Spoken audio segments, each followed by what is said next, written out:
How did the Wars of the Roses tear England apart?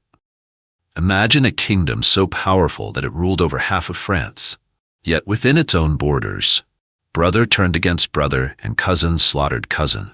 But how did a mighty nation descend into chaos?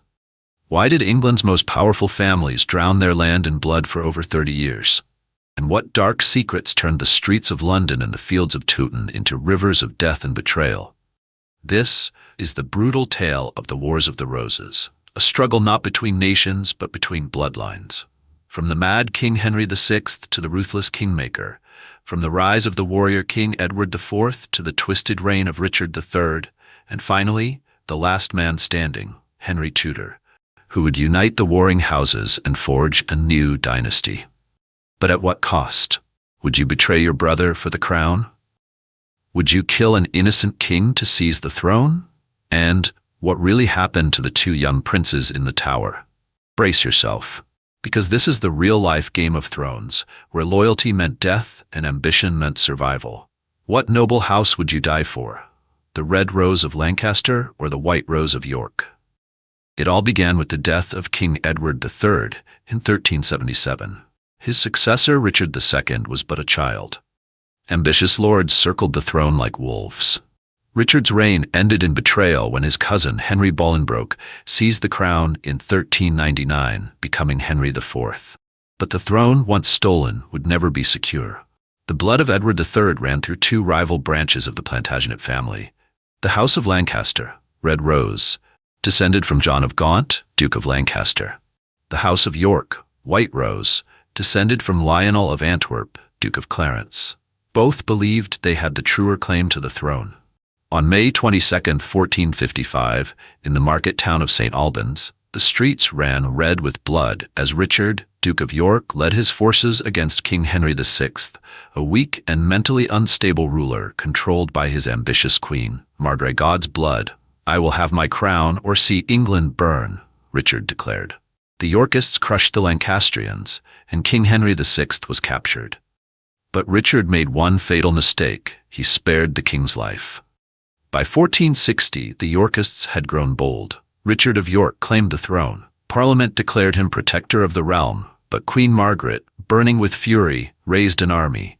On December 30, 1460, at the Battle of Wakefield, Richard of York was ambushed. His head was placed on the gates of York, with a paper crown mockingly nailed to his skull.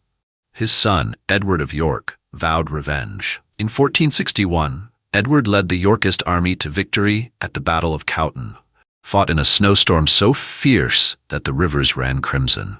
Over 28,000 men lay dead, the bloodiest battle in English history. Edward seized the throne and crowned himself King Edward IV.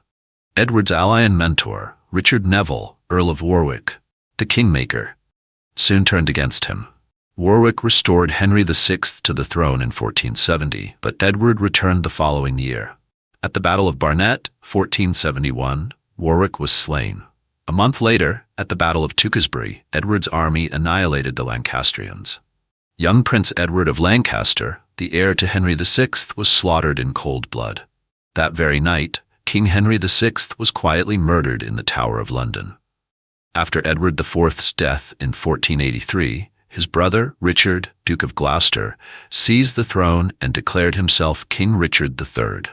The fate of Edward's young sons, the princes in the Tower, remains one of history's greatest mysteries. Were they murdered by Richard? On August 22, 1485, at the Battle of Bosworth Field, an exiled Lancastrian with royal blood, Henry Tudor, led a rebellion against Richard III. As the battle turned against Richard, he charged straight at Henry, roaring, a horse, my kingdom for a horse." He was cut down and slain. Henry Tudor seized the crown and became King Henry VII, uniting the warring houses by marrying Elizabeth of York, daughter of Edward IV. Thus, the Red Rose of Lancaster and the White Rose of York merged to create the Tudor Rose, ending over 30 years of bloodshed. The Wars of the Roses shattered England's nobility and left the throne forever scarred by betrayal and ambition. Great lessons learned. Power seized by violence is never secure. Betrayal within family leads only to bloodshed. A divided nation will always be vulnerable to foreign enemies.